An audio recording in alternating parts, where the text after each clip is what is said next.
Este capítulo 12 de Apocalipsis, hermanos,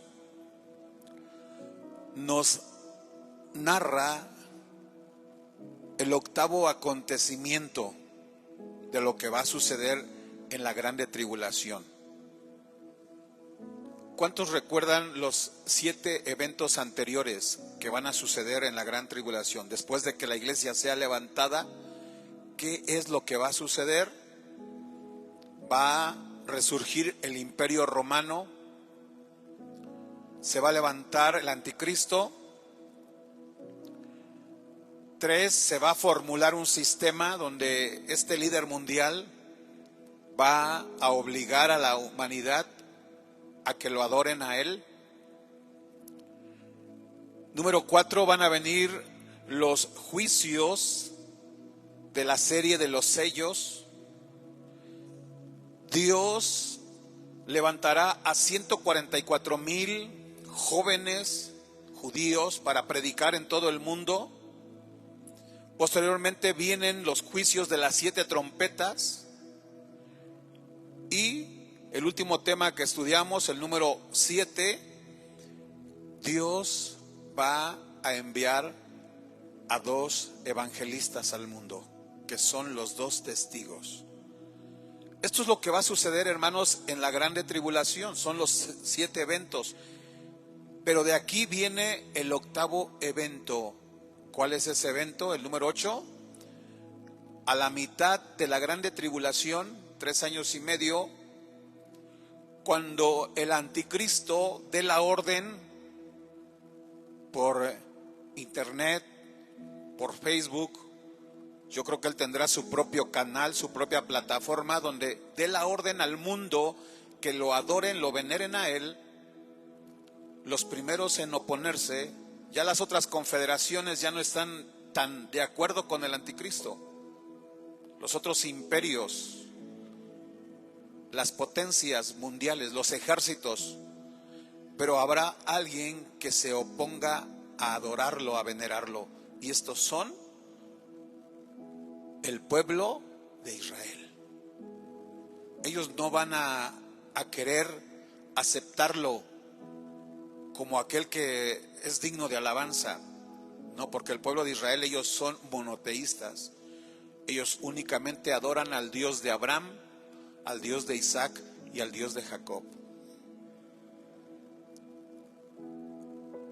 Y al ver la negativa o la indiferencia de Israel, ¿qué es lo que hará Satanás? ¿Qué es lo que va a hacer el anticristo? Se va a enfurecer y entonces comienza la persecución contra la nación judía.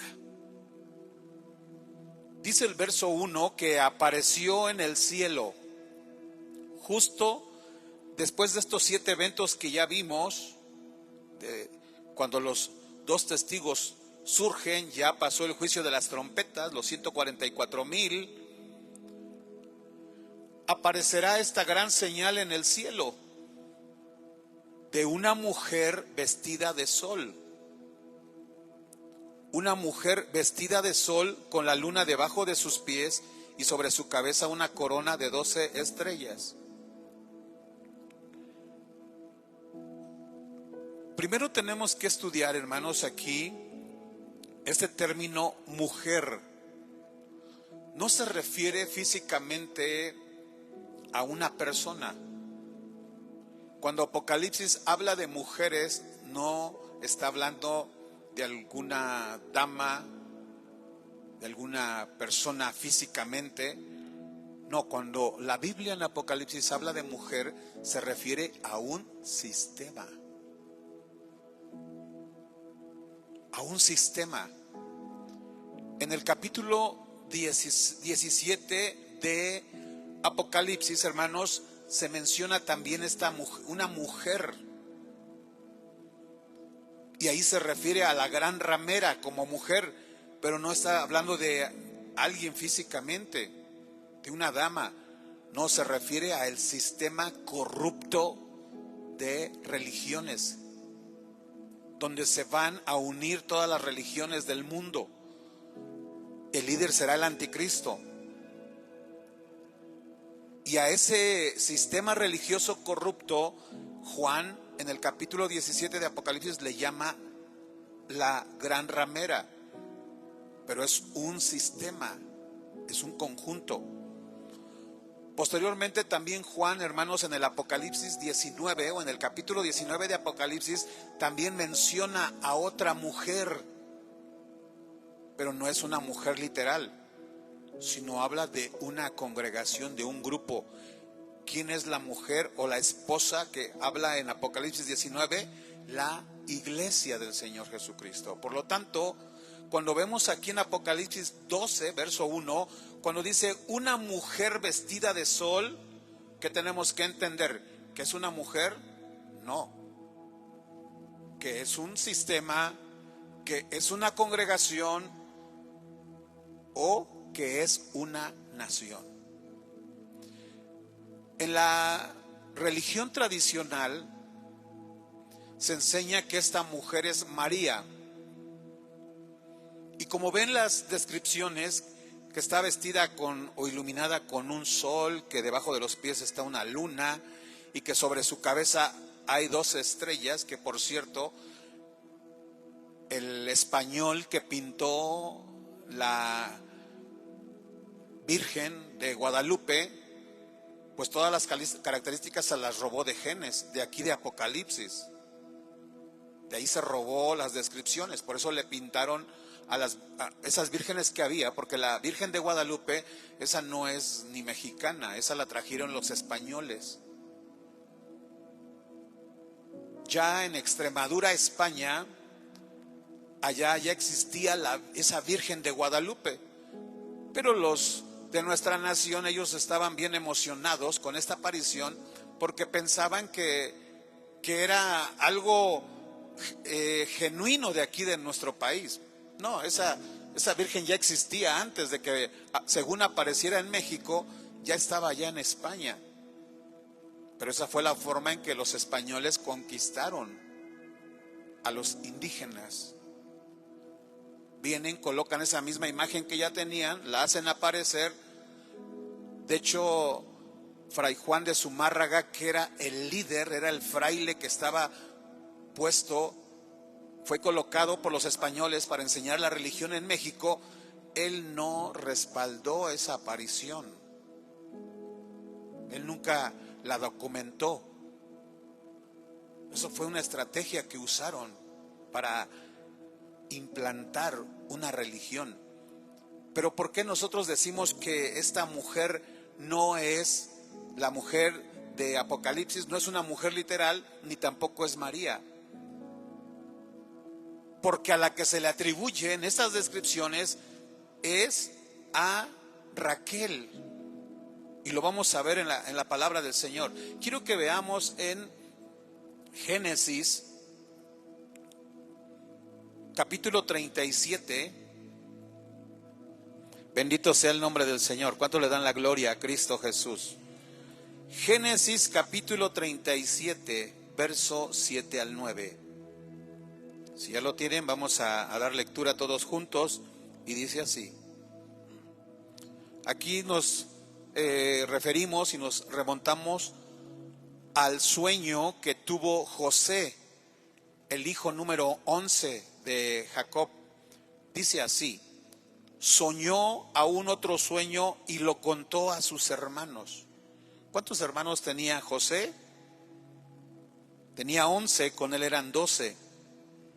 Diciendo: he aquí, he soñado otro sueño, y he aquí que el sol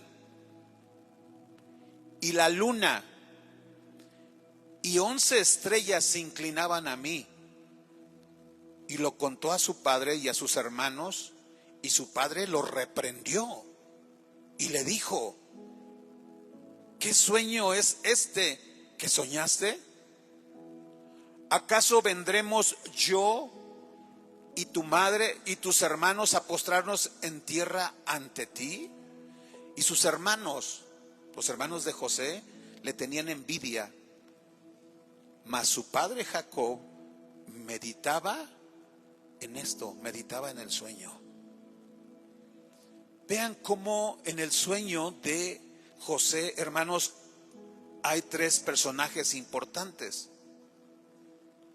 He aquí que el sol, vean, él nunca dijo mi papá, mi mamá y mis hermanos se van a inclinar a mí. No, él no dijo eso, José, él dijo el sol. Pero como ya sabían que ese sol no era un sol literal, ese sol representaba a Jacob, el hijo segundo de Isaac, el nieto de Abraham. ¿Por qué Dios le dio esta característica, hermanos, del sol? Porque Jacob, Israel, él iba a ser el padre de la nación judía, una nación que iba a resplandecer, una nación que iba a ir creciendo. Aunque estuvieran esclavos 430 años en Egipto, Dios iba a levantar a esa nación poderosamente, porque es el pueblo de Dios. Los hijos de Abraham eran descendencia de Abraham, y Dios le había prometido a Abraham bendecir a sus hijos, a sus nietos, bisnietos, tataranietos, a sus generaciones, y Dios los prosperó grandemente. Esa nación resplandeció como un sol. Por eso aquí cuando él dice que el sol iba a venir, Jacob sabía que era él. Y después menciona, y la luna. ¿Quién era la luna? La esposa del sol, que es Jacob. Raquel, se refiere a Raquel. Y 11 estrellas se inclinaban a mí. Y sabemos que ese sueño se cumplió. José fue vendido por los madianitas, que también eran descendientes de Abraham, pero que no tenían la promesa. José es llevado como esclavo, fue vendido, traicionado por sus hermanos. Después sus hermanos inventaron una historia ficticia, despojaron a José de su túnica, sacrificaron un corderito, mancharon esa túnica con la sangre y le presentaron esa túnica a Jacob, argumentando que una bestia en el campo lo había atacado. Jacob pensó que o le hicieron creer que José ya estaba muerto. José va a Egipto, llega a la casa de Potifar. La mujer de Potifar lo acusa falsamente de querer abusar sexualmente de ella. Fue llevado preso. En la prisión, él interpreta los sueños de dos compañeros que estaban en la prisión. Al final él sale, él era jefe, aún en la prisión él era jefe, porque dice Moisés, el escritor de Génesis, que donde quiera que estaba José, Dios estaba con él. Dios lo bendijo. Y vean la gran diferencia que existe, hermanos. Las pruebas y las batallas, tú y yo las vamos a enfrentar. Cuando vienen pruebas a nuestra vida, no es porque Dios no esté con nosotros, es porque Él está con nosotros y quiere demostrarse que en la batalla, en la dificultad, ahí está la presencia del Señor. Como decía el escritor, que fue llevado prisionero injustamente, finalmente le dan la libertad. Cuando Faraón tiene sueños que todos sus funcionarios, sus asesores, nadie pudo interpretar, solo José interpretó los sueños de Faraón, y esto, hermanos, le costó como recompensa que fuera nombrado el segundo del Faraón, y siendo extranjero, no siendo egipcio. Pero fue Dios el que lo elevó a ese nivel. Pero José tuvo que pasar por pruebas, por luchas, pero él fue fiel al Señor. Y él confió que Dios estaba con él y que Dios lo iba a guardar donde quiera que él fuera. Ahí estaba la presencia de Dios. Dios siempre está con sus hijos. Dios siempre va a bendecir a su pueblo. Dios siempre va a guardar a la que es su iglesia, porque es su amada. Dios siempre tendrá compasión de nosotros. Bendito y alabado sea el nombre del Señor para siempre. Dale alabanza al Rey, porque Él está con nosotros. Su poder, su misericordia, su amor es la que nos levanta. Es su Espíritu el que nos fortalece. Es su Espíritu el que nos da la victoria. Y es su Espíritu Santo el que nos ayuda a continuar. La luna, hermanos, representa a Raquel. y también se menciona 11 estrellas. ¿Por qué decimos que María, o Apocalipsis, la mujer de Apocalipsis 12 no es María? Es porque el sueño tiene un sentido. Si dijéramos, si es Raquel, que es la madre de los judíos, del pueblo de Israel, de ella sí podemos asignarle esas 12 estrellas. Pero a María no, porque María no tuvo 12 hijos. Tuvo casi la mitad, pero no 12. Por eso no se puede asociar que esa mujer, ¿por qué las 12 estrellas? A María no se le pueden asignar esas 12 estrellas, pero a Raquel sí. Porque Raquel tuvo, o el pueblo de Israel fueron 12 descendientes, 12 hijos de Jacob. Y cuando José cuenta el sueño, hermanos, y dice, y lo contó a su padre y a sus hermanos, y su padre lo reprendió, o sea, no le agradó ese sueño, porque él entendió perfectamente que el sol era él, que la luna era Raquel, y que las 11 estrellas que iban a venir a postrarse delante de José eran sus hermanos. Por eso él pregunta, ¿qué es este sueño que tuviste? ¿Acaso piensas que yo, vean, el sol se postraba, y tu madre Raquel y tus hermanos nos vamos a postrar en tierra? Vean cómo ese sí tiene sentido. Entonces, regresando a Apocalipsis capítulo 12, hermanos, ¿quién es esta mujer que se menciona en Apocalipsis 12? Es la nación judía. No es ni María, no es ni la iglesia. No, porque la iglesia para ese tiempo, que también puede representarse como mujer, la esposa del Cordero, la iglesia estaremos con Cristo. La iglesia no estaremos en la grande tribulación. Dios nos libre de estar en la grande tribulación.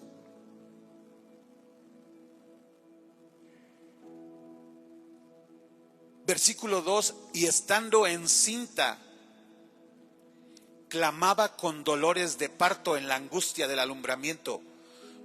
Ya vimos la primera característica de esta mujer, 12 estrellas, que son los 12 hijos de Israel, las 12 tribus.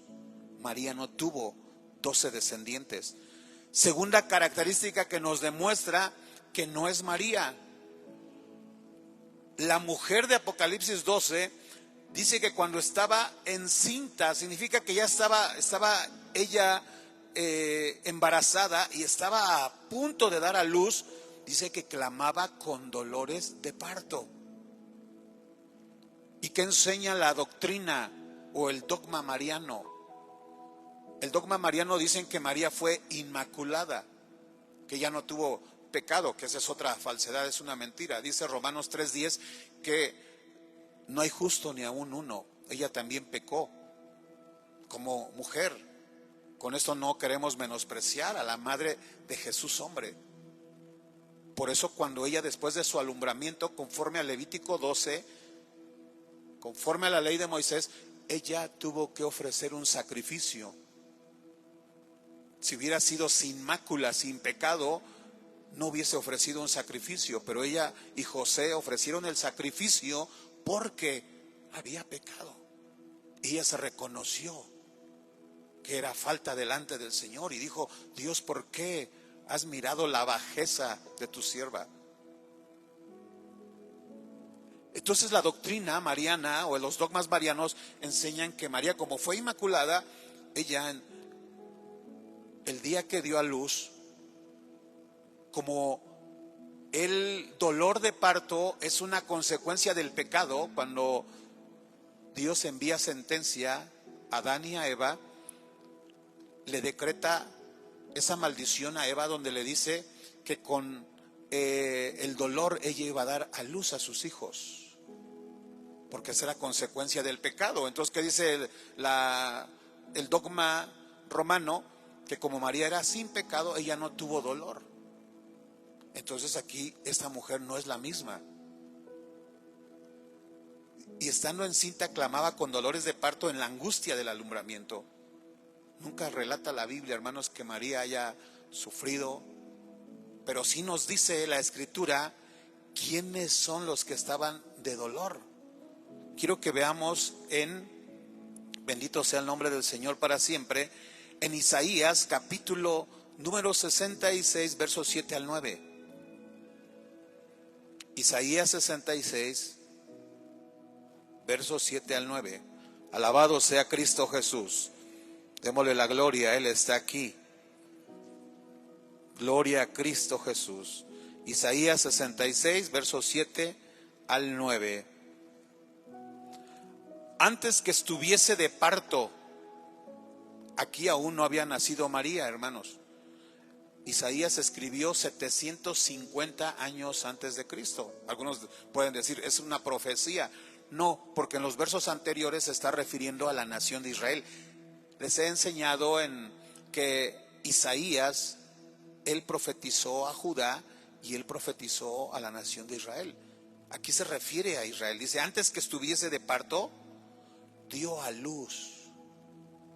Antes que le viniesen dolores, dio a luz hijo. ¿Quién oyó cosa semejante y quién vio tal cosa? Concebirá la tierra en un día, nacerá una nación de una vez, pues en cuanto Sión estuvo de parto, vean Sión. ¿Qué significaba la palabra Sión? Significaba la casa del rey David, Jerusalén. Cuando la Biblia menciona de la ciudad de Sión, se está refiriendo a Jerusalén, a Israel. Pues en cuanto Sión estuvo de parto, no María, sino la nación de Israel, dio a luz sus hijos. Yo que hago dar a luz, no haré nacer, dijo Jehová. Yo que hago engendrar, impediré el nacimiento, dice tu Dios. Miqueas 4:10. Vamos ahora al profeta Miqueas. Dice así, Miqueas 4:10. Duélete y gime, hija de Sión, como mujer que está de parto, porque ahora saldrás de la ciudad y morarás en el campo y llegarás hasta Babilonia. Allí serás librada, allí te redimirá Jehová de la mano de tus enemigos. Pero ahora se han juntado muchas naciones contra ti y dicen, sea profanada, y vean nuestros ojos su deseo en Sión.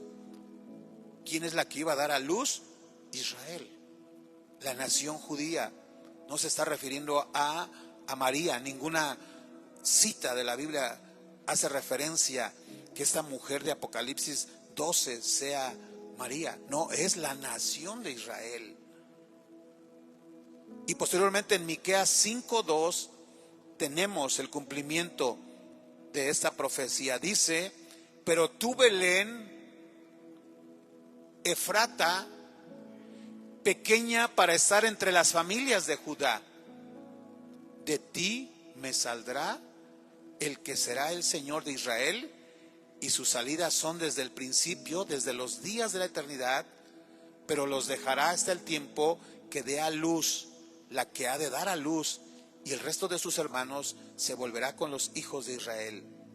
Y él estará y apacentará con poder de Jehová, con grandeza del nombre de Jehová su Dios, y morarán seguros, porque ahora será engrandecido hasta los fines de la tierra. Alabado sea el nombre del Señor Jesucristo. Entonces Apocalipsis 12, hermanos, esa mujer que menciona que estaba en dolores de parto, en la angustia del alumbramiento, es la nación de Israel. Entonces Apocalipsis 12 no nos habla de la iglesia, no nos habla de una mujer, nos está hablando de Israel. ¿Y por qué Israel sí estará, hermanos, en la grande tribulación? Porque ellos no han reconocido que Jesús es el Salvador. Hay muchos judíos que ya han creído en el Evangelio. De hecho, hay muchos predicadores judíos, israelitas, que son grandes. El Señor los usa predicando, pero ellos sí han creído en el sacrificio. Ellos fueron como el apóstol Pedro, el apóstol Pablo, que aunque les fue enseñado un sistema religioso, el judaísmo, dice Pablo, yo todo aquello que aprendí, el pertenecer a una tribu, ser de la tribu de Benjamín, el ser fariseo, el ser judío, todo eso no me ayudó para alcanzar la salvación, pero él conoció a Jesucristo. Él creyó en la obra de redención, él creyó en la cruz del Calvario, y el apóstol Pablo fue perdonado, fue justificado, no por sus obras, sino él fue justificado y lavado por la sangre del Cordero que fue vertida en la cruz del Calvario. Esa es la salvación que tenemos. Y muchos judíos han creído en el Mesías, en el Salvador, pero hay muchos que no. Y todos aquellos, ellos se quedarán a la grande tribulación. Versículo 3, después de que aparece en escena a la mitad de la grande tribulación, ya vimos que es Israel, que ahorita nos vamos a empezar a ver otras características de que no pertenecen a María. Dice, también apareció otra señal, he aquí un gran dragón. Cuando Israel se rehúsa venerar o adorar a la imagen del anticristo en la grande tribulación, entonces se hace presente Satanás. Él se va a enojar. De hecho, detrás de toda la persecución que ha habido con el pueblo de Israel, desde la esclavitud, los holocaustos, las cruzadas, donde han muerto muchos judíos, millones de judíos, detrás de toda esa persecución está el enemigo, está el dragón. Y este gran dragón escarlata que tenía, vean las cualidades o las características del dragón. Sabemos que este título de dragón le pertenece a Satanás. Así lo describe la Biblia, como dragón. ¿Por qué como dragón? Por sus cualidades, por sus colores, de color escarlata. La escarlata representa la muerte. El rojo representa la muerte, la sangre. Que tenía 7 cabezas. Las cabezas en la Biblia representan autoridad. Cuando la Biblia nos enseña que la cabeza de la mujer es el marido, representa que él es su autoridad. Pero también el marido tiene una cabeza, que es Cristo. Él es nuestra autoridad. Pero también Cristo tiene una cabeza, que es Dios. Esa es su autoridad. La palabra cabeza representa autoridad. Y vean cómo este dragón, hermanos, tenía no solo una cabeza, sino tenía 7 cabezas. Habla de que Dios le dio dominio a él también, le dio autoridad. Se mencionan a 10 cuernos. Estos 10 cuernos son aquella sociedad que habrá. Es un grupo, un parlamento de reyes, los hombres más poderosos que estarán sustentando al anticristo. El anticristo de ahí va a aparecer, de 10 potencias mundiales, de ahí él va a surgir. Y en su cabeza 7 diademas. La palabra o el término diadema en la Biblia representa también poder. Versículo 4, y con su cola, este dragón arrastraba la tercera parte de las estrellas. Ya vimos que estrellas representaba a los hijos de Jacob, a las 12 tribus. Pero también estrellas en la Biblia, hermanos, representa a los ángeles de Dios. A los ángeles. Pero aquí Juan no está haciendo referencia a el tiempo cuando se reveló Satanás, que quiso ser semejante al Altísimo, quiso controlar a las estrellas o a los ángeles del cielo. Él quiso ser el jefe. No dijo yo voy a ser semejante al Altísimo. Él quería ser igual a Dios, el diablo, que antes su nombre era Lucero o Lucifer. Y él se rebeló porque él quería ser más que Dios. Y fue expulsado. Pero aquí, hermanos, no se está refiriendo a ese tiempo. No, que nuevamente habrá otra rebelión de Satanás en la grande tribulación. Y cuando Israel no quiera adorar al anticristo, Satanás se enojará y nuevamente va a lanzar a sus demonios, una tercera parte, a la tierra, y los arrojó sobre la tierra. Y el dragón se paró frente a la mujer. Vean cómo el dragón, el diablo, va a llegar hasta donde está Israel. Por eso Jesús en San Mateo 24 le dice a la nación de Israel que cuando venga esa grande tribulación, cuando vean que ya aparecieron falsos cristos, les dice: no regresen, huyan al desierto. Porque esa va a ser la señal. En el momento que haya una señal y esté el diablo aparezca, va a perseguir inmediatamente a Israel, a la mujer. Y por eso decimos que la mujer de Apocalipsis no es María, porque el dragón, Satanás, nunca persiguió a María, ni los líderes religiosos, ni Herodes. No, en el tiempo que vivieron, o la historia que nos narra el nacimiento de Jesús, ella nunca tuvo una persecución. Y se paró frente a la mujer que estaba para dar a luz a fin de devorar a su hijo tan pronto como naciese. Y ella, ya vimos que es Israel, que dio a luz al Mesías, al Salvador, un hijo varón que regirá con vara de hierro, y todas las naciones, y su hijo fue arrebatado para Dios y para su trono. Dice aquí que este hijo, que es Jesucristo, él viene de la nación de Israel. Él va a gobernar con vara de hierro, o sea, con justicia, con rigidez, con eficacia. Y todas las naciones, Él va a gobernar todas las naciones.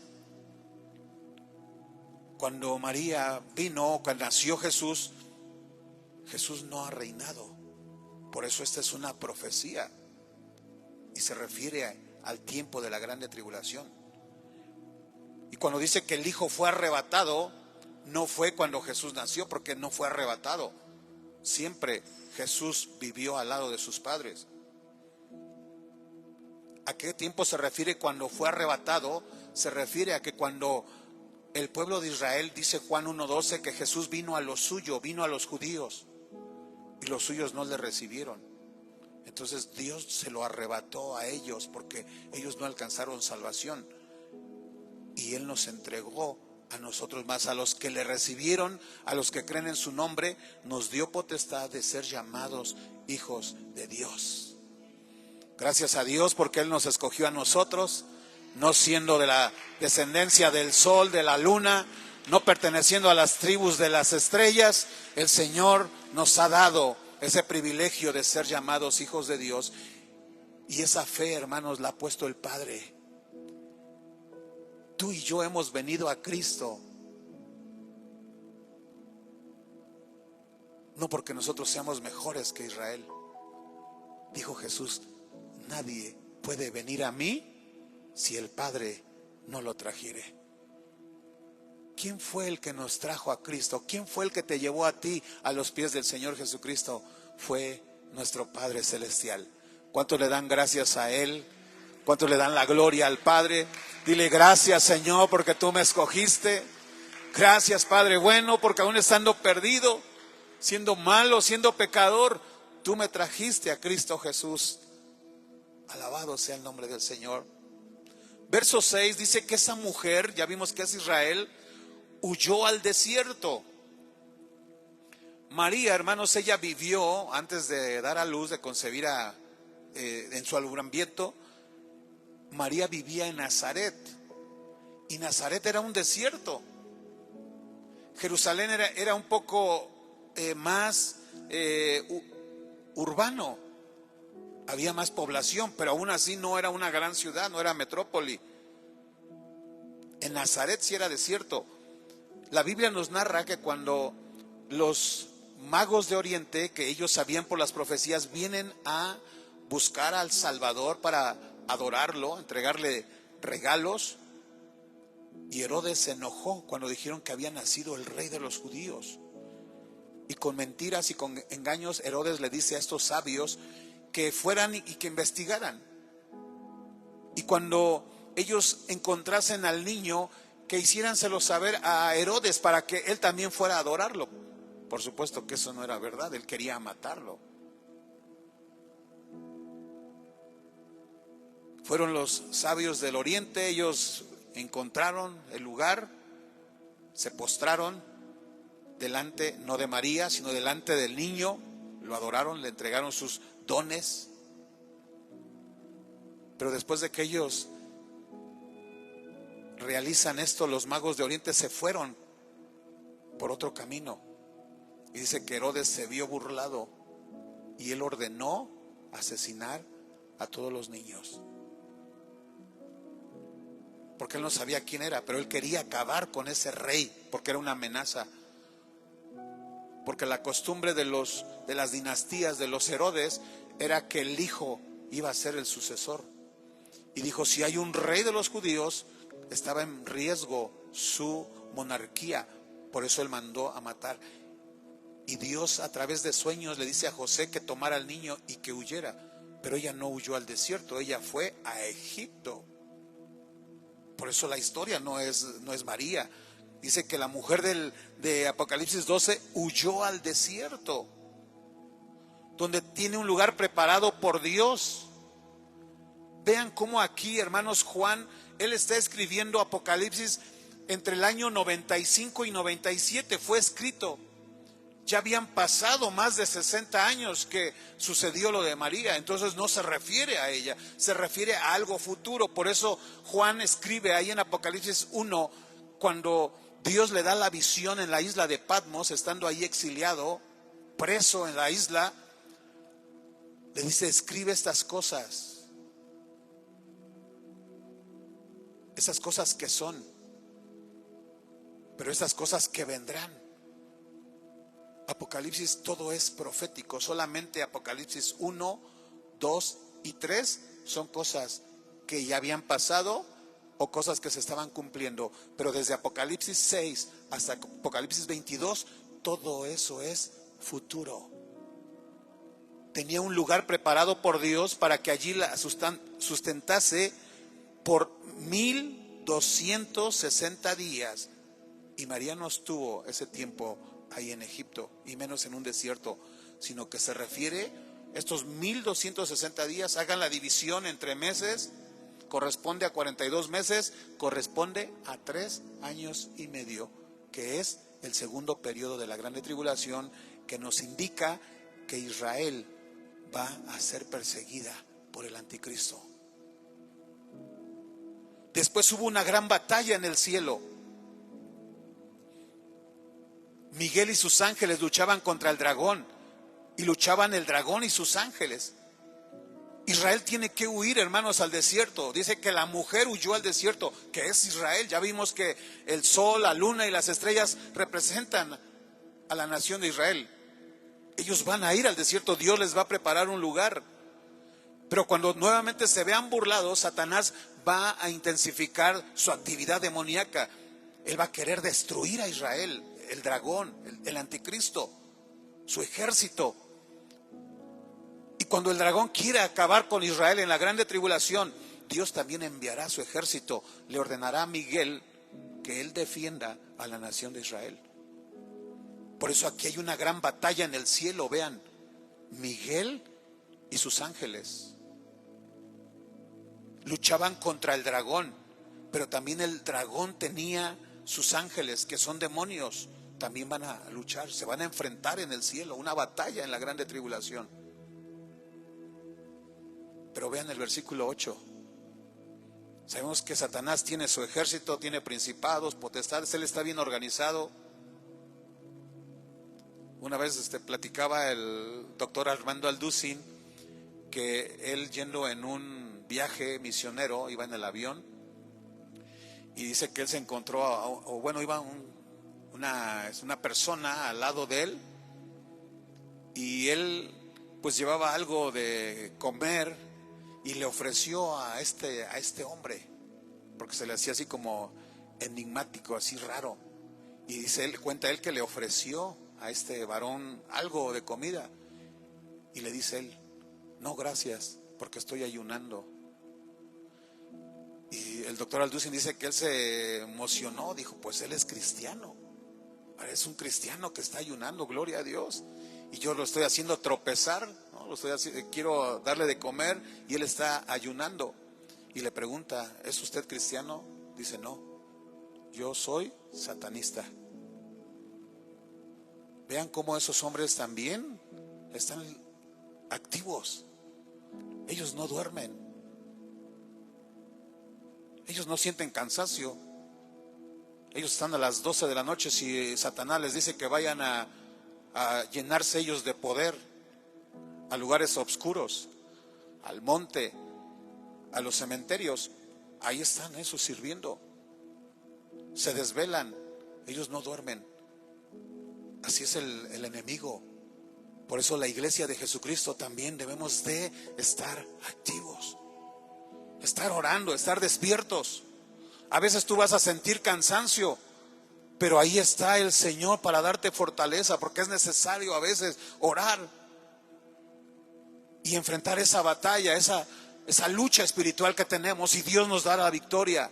Dios te va a dar fortaleza. Elías ya no podía caminar, Elías ya estaba cansado.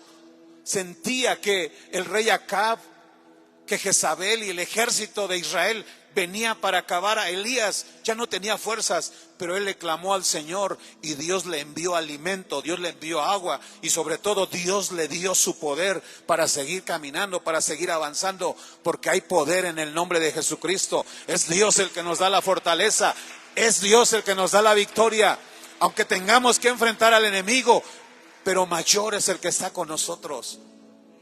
Vean cómo se enfrentaron los ejércitos, el ejército celestial con el ejército satánico. Verso 8, pero no prevaleció. Dios les dio la victoria tanto a Miguel como a Israel, pero no prevalecieron, y se halló ya un lugar para ellos en el cielo. Aquí, hermanos, es el último momento cuando los espíritus que aún Dios les permite estar en las esferas celestiales no están en el segundo cielo ni en el tercer cielo, pero sí están en lugares, las huestes de maldad, en los lugares celestes. Ahí ellos están, hay demonios en los aires. Pero este será el momento en que Dios diga: ya estuvo bueno. Y ahí ya no se hallará lugar para ellos. Y el versículo 9 dice que Dios va a dar la orden de sacar al diablo ya definitivamente del cielo. Ya no puede estar ahí. Y fue lanzado fuera el dragón, la serpiente antigua que se llama el diablo, y Satanás, el cual engaña al mundo entero, y fue arrojado a la tierra, y sus ángeles o sus demonios también serán arrojados con él. Pero ahí viene otro problema. Ahora el dragón se va a enojar aún más porque ya fue expulsado del cielo, y ahora se va a concentrar, hermanos, aquí en la tierra. Si ya vimos el juicio de los sellos, los 7 sellos, y también vimos el juicio de las 7 trompetas, ahora imagínense cuando ya el diablo esté en la tierra, cuando sus demonios todos estén concentrados en la tierra. Por eso Dios tiene que sacar a Israel de su tierra, llevarlo al desierto, porque estará ya el dragón, el anticristo, los ejércitos. Dice el versículo 10, entonces oí una gran voz en el cielo que decía: ahora ha venido la salvación, el poder y el reino de nuestro Dios y la autoridad de su Cristo, porque ha sido lanzado fuera el acusador de nuestros hermanos, el que nos acusaba delante de nuestro Dios día y noche. Israel tiene que salir, la nación, al desierto. Hay una batalla. Dios gana esa batalla. El dragón es expulsado del cielo, también sus demonios. Se concentra toda la actividad demoníaca aquí en la tierra. Pero aún, hermanos, va a haber salvación. Porque ahora los judíos van a sentir ese temor, ese miedo. Porque el diablo viene contra ellos, el anticristo se levanta contra ellos.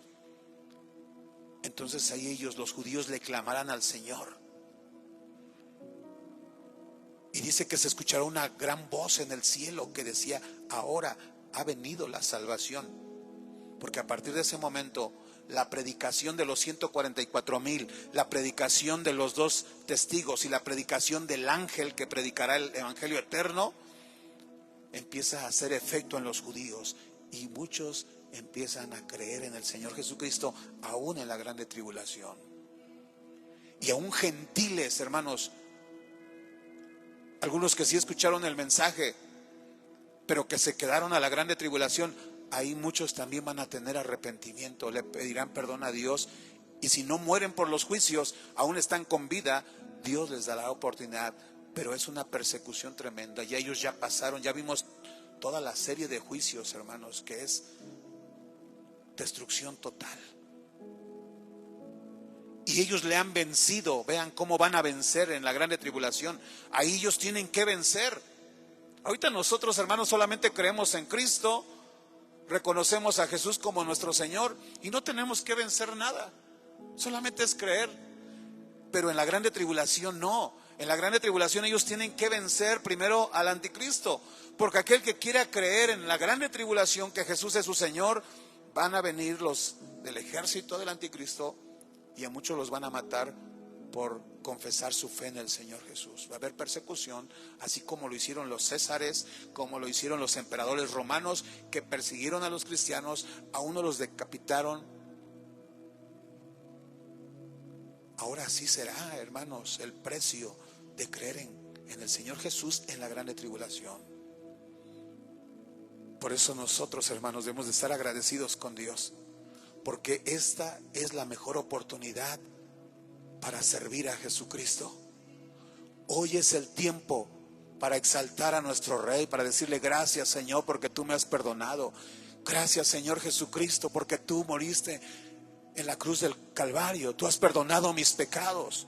Gracias porque ahora soy salvo, ahora soy justificado por la sangre de Cristo. Ahora tengo salvación, tengo perdón y esperanza de vida eterna. Cuando yo parta de esta tierra, no iré a un lugar de tormento, de castigo, sino yo iré a la presencia del Señor. Y todo esto es gracias a la sangre de Cristo, gracias al sacrificio de Cristo, gracias a ese triunfo de Cristo en la cruz del Calvario. Dale alabanza al Rey, bendito sea su santo nombre. Y dice aquí, ellos le han vencido por medio de la sangre del Cordero.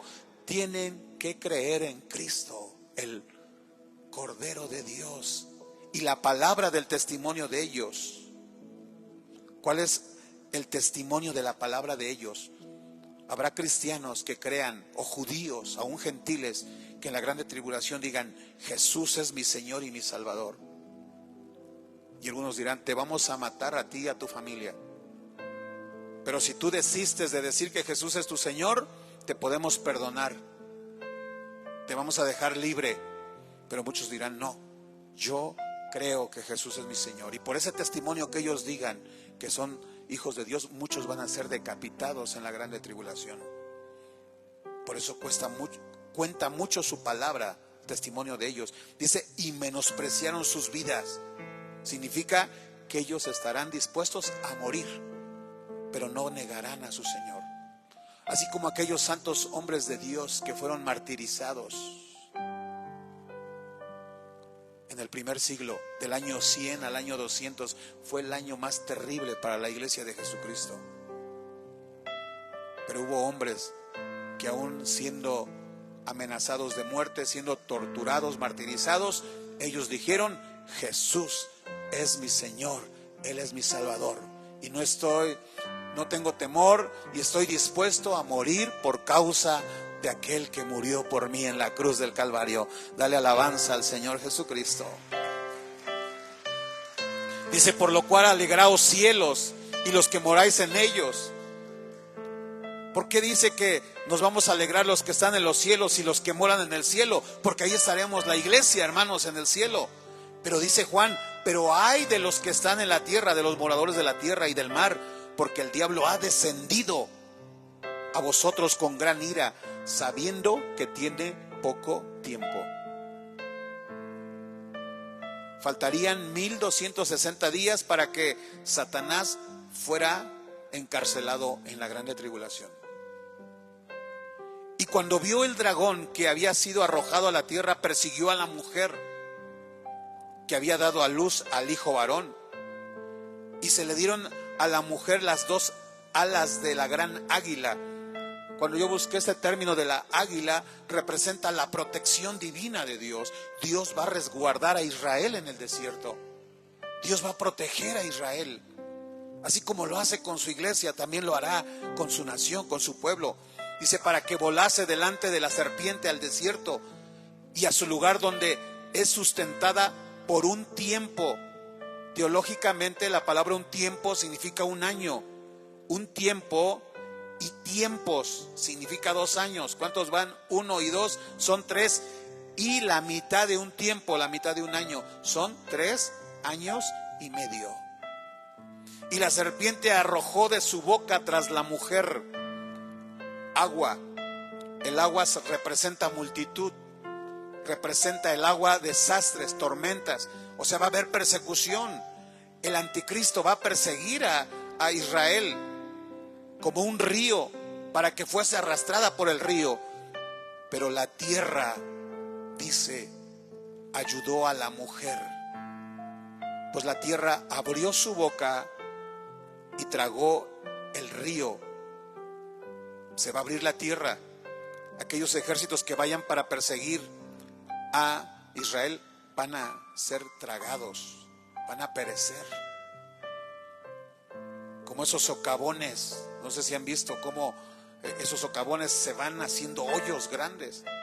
Así sucederá. Esos ejércitos que van tras la mujer van a ser tragados. Y dice, y tragó el río que el dragón había echado de su boca. Entonces el dragón se llenó de ira contra la mujer y se fue a hacer guerra contra el resto de la descendencia de ella. Vean cómo aquí hay otra cita que nos confirma que no es María, porque según la doctrina o el dogma mariano enseña que María solamente concibió a Jesús, no tuvo más descendencia. Pero aquí Juan dice que cuando persigue a Israel, y como no puede contra Israel que está escondido, está trincherado en el desierto, entonces va a ir a atacar al resto de la descendencia de ella. Israel sí tiene descendencia. Tal vez los que no estén en el desierto, aquellos que no lograron regresar de otras naciones, ahí los buscará, los que son judíos, para acabarlos. Los que guardan los mandamientos de Dios, vean cómo se refiere al pueblo de Israel. Y tiene el testimonio de Jesucristo. Es esta persecución que vendrá sobre Israel. Pero Dios guardará a Israel. Después ya en otra parte de la escritura vamos a ver cómo Jesús vendrá, que se llama otro evento, la segunda venida, para salvar únicamente a Israel. Y habrá salvación para ellos, porque es un remanente. Pero nosotros hoy le damos gracias al Señor, porque ahora somos su pueblo, somos su iglesia. ¿Cuántos están agradecidos con el Señor? ¿Cuántos son hijos de Dios? Le decimos gracias, Señor, por esa salvación que tú has enviado. Gracias, Señor, porque tú ya me salvaste, tú has perdonado mis pecados. Ahora yo quiero ser fiel a ti. Ponte de pie. Vamos a alabar al Señor con esta alabanza, vamos a exaltarle. Pero también tú en tu corazón, después de alabar al Señor en esta oración, que tú le digas al Señor: Señor, yo creo en ti. Yo quiero ser fiel a ti, Señor. Yo no quiero ser partícipe de esa ira que viene sobre esta tierra. Yo quiero estar contigo, Señor, en tu presencia.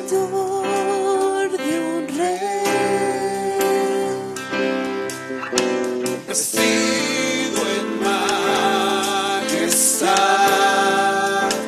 la tierra alegre está, la tierra alegre está, cubierto está de luz, venció la oscuridad y tiembla a su voz, y tiembla a su voz. Cuán grande es Dios, cántale cuán grande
adoramos, Señor. Glorificamos tu nombre. Te damos gracias, Señor, porque tu palabra nos enseña la verdad. Tu palabra, Señor, nos advierte de lo que viene sobre esa tierra, Señor. Pero también tu palabra nos da la esperanza de que los que están en Cristo Jesús, ninguna condenación, ningún castigo, ningún juicio, porque el Señor Jesús, Él ya pagó por nosotros en la cruz del Calvario. Ese juicio que tenía que venir sobre nosotros por nuestros pecados, por nuestra desobediencia, ese juicio fue descargado en Cristo. Gracias, Señor, por tu iglesia. Gracias por mis hermanos, Señor, todos los que han creído en Jesús, todos aquellos que han entregado su alma al Salvador. Que esa iglesia, Señor, siga adelante. Que tu iglesia, Señor, camine fiel en tu doctrina, en tu verdad, en tu evangelio, Señor. Si alguno se sentía desalentado, desanimado, Señor, que hoy reciba nuevas fuerzas, que hoy sea fortalecido en el Señor y en el poder del Espíritu Santo de Dios. Yo te pido que tú bendigas, Señor, a este remanente, que tú bendigas, Señor, a tu iglesia, Padre, a tus siervos, a todas las familias, Señor. Ayúdanos a permanecer fieles a ti, Señor. Muchas gracias, Padre amado. Muchas gracias, Señor, porque aún en medio de la prueba, de la lucha, de la tribulación, de aflicción, de enfermedad, Señor, alguno de los que está aquí, Padre, está pasando por pruebas, por luchas difíciles, pero tú estás ahí, Señor. Tu presencia está con él, tu presencia está con ella, Señor. Tú nunca nos has abandonado, tú nunca nos dejarás. Gracias, Señor, porque tu palabra dice que aquellos que hemos creído en Cristo, que obedecemos tu palabra, esa promesa del Señor Jesús se cumple en nuestra vida. He aquí yo estoy con vosotros todos los días hasta el final. Hasta que Cristo venga por su iglesia, Señor, tú estás con nosotros. Hasta que Cristo venga por la iglesia para arrebatarla, Señor, tu Espíritu Santo está fortaleciéndonos. Gracias, Señor. Gracias por tu iglesia, gracias por tu pueblo. Te pedimos, Señor, que tú tengas compasión de nuestra nación. Perdona, Señor, a nuestro país. Perdona a nuestras familias, Señor. Aquellos que no han entregado su vida a ti, Señor, pongan en ellos arrepentimiento. Redarguye de pecados, Señor. No les permitas seguir en el mal, seguir en el camino equivocado, ese camino que los conduce a la muerte, al abismo, a la destrucción, al infierno, al lago de fuego, Señor. Arrebata sus almas para el reino de los cielos. Gracias, gracias por cada uno de los que están aquí, Señor. Gracias por tu iglesia. Gracias por permitirnos, Señor, adorarte, clamar a ti, Señor, y por escuchar tu palabra. Bendice a tu iglesia, Señor, que se ha congregado en esta tarde, en esta noche.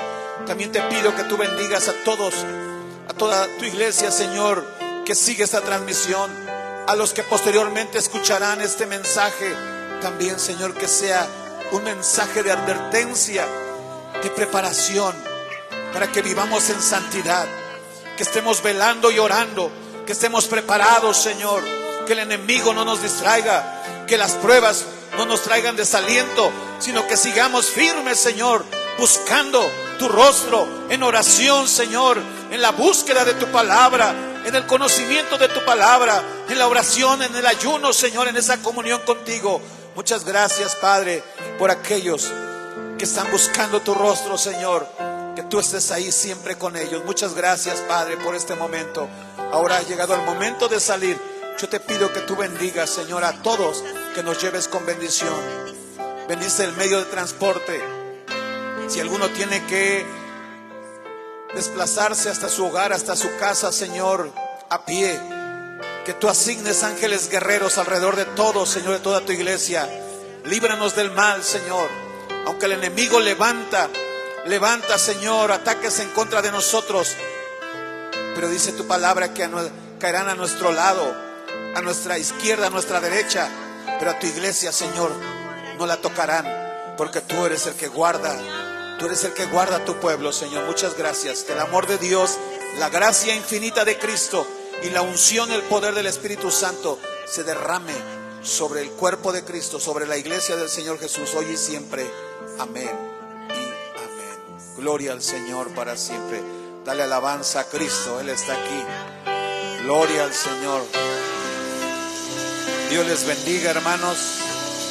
Dios los lleve con bendición. Una excelente semana para todos. Cada uno de los que nos escuchan sean bendecidos y que Dios les bendiga. Nos vemos el miércoles, si Dios lo permite, a las 7 de la noche. El miércoles a las 7 y el domingo 11:30 y 6 de la tarde. Bendiciones en el nombre de Jesús.